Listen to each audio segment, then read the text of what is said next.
For my guest today, we have Mr. Clarence Hawkins. He is the State Director of the United States Department of Agriculture, and he's here today to share with us information about rural development. And Mr. Clarence, how you doing, my friend? Greg, pleased to meet you and glad to be here. Thank you for providing us this opportunity. Yeah, that's good. I'm glad. Well, look, tell me about some of the things that you guys do over there.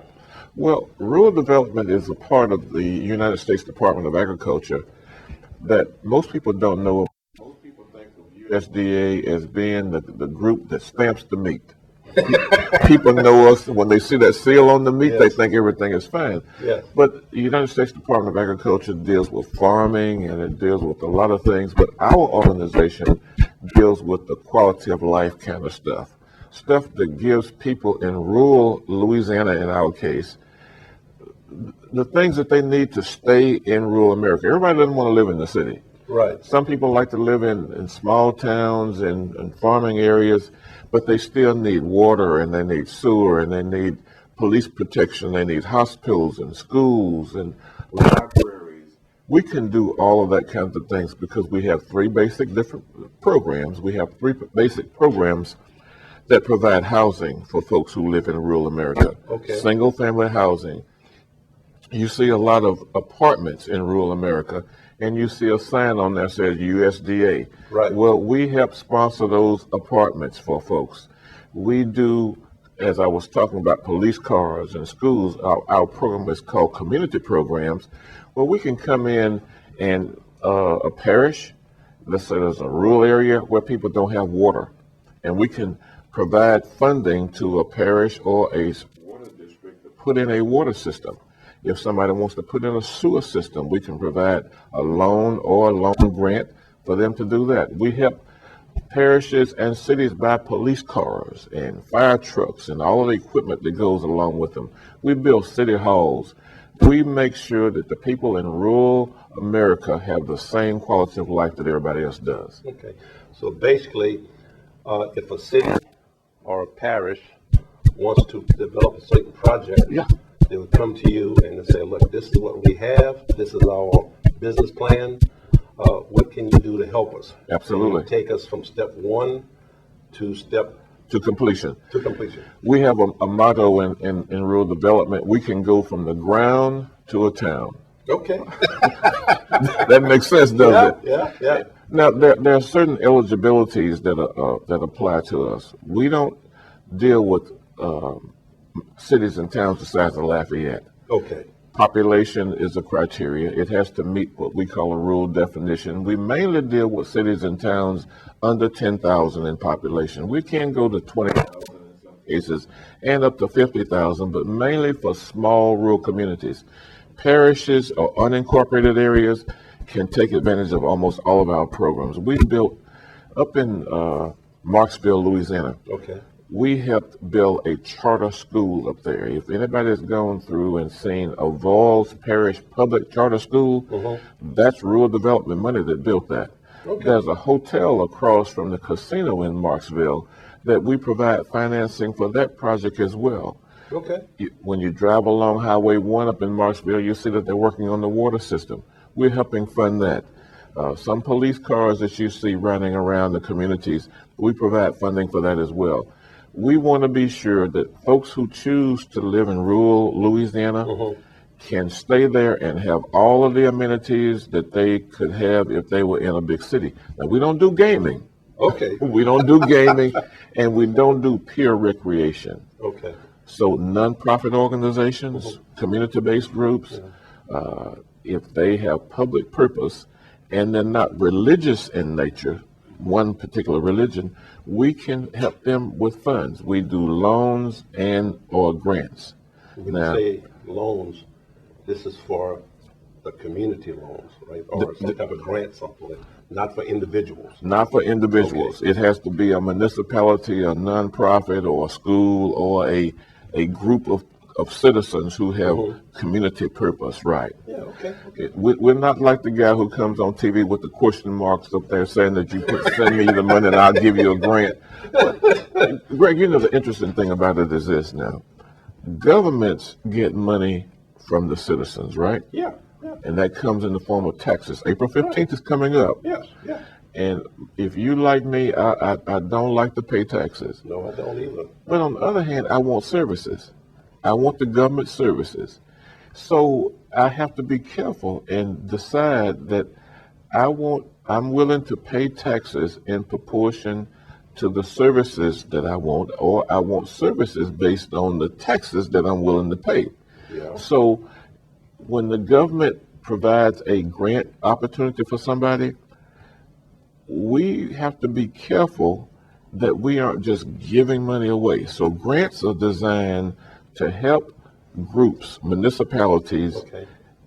with projects that they need that they can't get quite enough money for. So it's kind of a filler. Okay. Grants Okay. fill in. Let's say somebody wants to build a new town hall, Okay. and their tax base won't support the total cost of the town hall.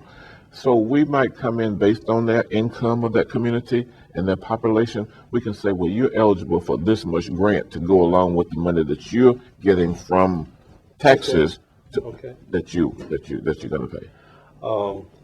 Then I'm assuming that in the state of Louisiana, you are bombarded with many requests. Or is it because of lack of information maybe that people don't know about? We outreach because a lot of folks don't know what we do. We have to go out and have sessions and thanks to you and people like you who make this venue possible for us to let people know what services are there so that they can come in. That's why our Congress people are there. Yeah. Bustani and Cassidy and Mary Landrew, Vittera, and all the rest of them. They are there to represent the citizens. And if there are needs in this area, then they can help appropriate more money to help us serve those needs. But we are on a mission to let folks know that the services are available for those who legitimately need them, Okay. so that we can provide that. We're being good stewards of the public's money. Right. Because, and I'm getting philosophical here, but governments are designed to do for folks what they can't do for themselves.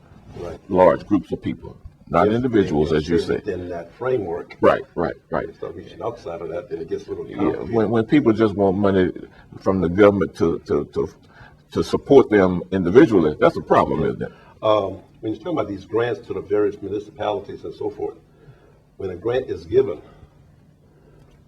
you don't necessarily give them all of the money up front. No. They have to, as through stages, come to Absolutely. you saying, Right. this is what we have done, so therefore you can kind of monitor. Absolutely. Because I know in the past, it has gotten crazy. People got the whole money, they did whatever they want with it. No, that's not true. It's justified. People in this Lafayette office, and speaking of the Lafayette office, we deliver our services through 4 offices in the state of Louisiana. We have an area office here in Lafayette that serves about 16 parishes. We have an office in Natchitoches, Louisiana that serves parishes in that area, one in Monroe, Louisiana that services parishes over there, and one in Amite, Louisiana that services parishes in those areas.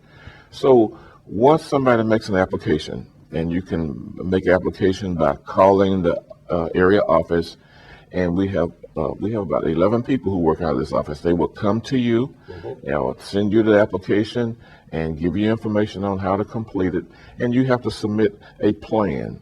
If it's a building, you have to do an architectural plan, an engineering plan. You have to do a financial feasibility, because if it's a loan, you got to show us that you had a capacity to pay that loan back.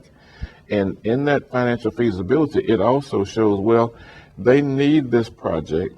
They have some financial capacity because they have taxes or sales tax or millage, but they need some other money. Well, they don't have the income in that community to make up the rest of this, so then we look at a grant that makes up the total package. Now, once they submit the application and we decide that it's a doable project, that they're eligible, they have the financial capacity and willingness to pay it back, and we obligate it and commit to making the loan grant package, then they set up their construction schedule and they can draw based on percentages of completion at various times. We come out and look at that project to be sure that what you say you want the money for is really being done, and that it is a well-constructed project. Ricky Hewlin is an employee here in this office, and he's a construction analyst. He will come out and take a look at our projects to be sure that they're done right. Then they make those draws, and we go from there. So we are being good stewards of the government's money. Okay. I don't want my tax dollars misused, nor do you, nor Yeah, any citizen. yeah, We want them to yeah. be used for good purposes. Well, I do know that when it comes to grants, the word grant says you don't pay it back. Yeah. But there are situations where maybe the municipalities will get bonds or whatever, Yeah. that were able to pay it back. Right. But if a municipality says not in a position to do that, and if you see where it's justified, then you may want to do a grant. We can help. And help them out. Grant as part of the total package, right? Yeah. So grant money is available when there is a community or an entity that wants to do something that's legitimate, that serves public purpose. They don't have the capacity, nor they don't have the constituents. The income of that community isn't sufficient to do it, but it's needed. Then a grant will be there to match whatever else they're doing. Yeah. Well, I'll tell you what, Clarence, this is going to end our first segment. Okay. I think we're doing pretty good so far. Okay. And we'll be right back.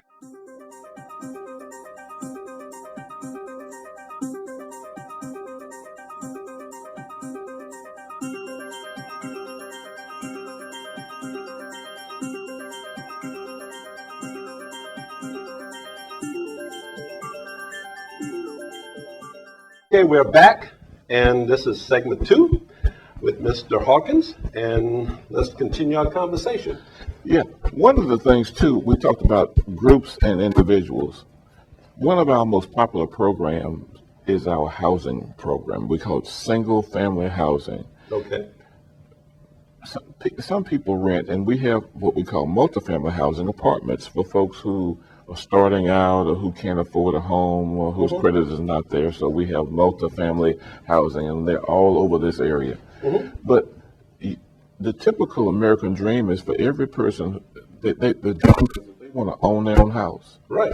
We have a program that's called single family housing, and it's for low and very low income, and we have another program that's for moderate income people, that somebody can come in and get into a house for zero down and up to 30 or more years, almost up to 40 years to pay for it. It's a direct loan from the federal government, and they can buy a house in designated areas. The areas have to be rural in nature. Okay. And not, when I say rural, that doesn't mean in the boondocks, down in the swamp, but not in an incorporated area, not in a town that has a population that exceeds a particular number. And it's individual, so people need to call our office and talk to us and find out. So, well, I'm looking at buying a house. This is for building a house or for buying an existing house. I'm looking at a house up in Plaisance, and I'm wondering if that house is eligible for your loan. Okay. They say, yes, that Plaisance is eligible.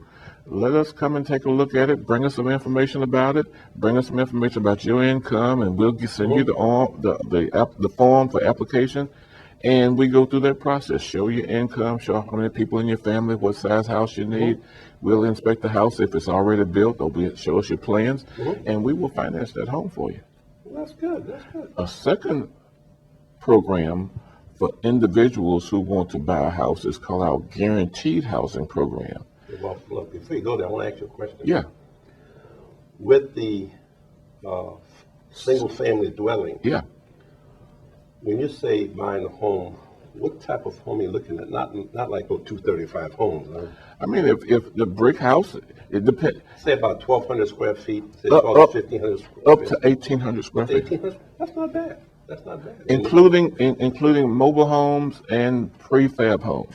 Okay. Because I think mobile homes give prefab homes a bad rap.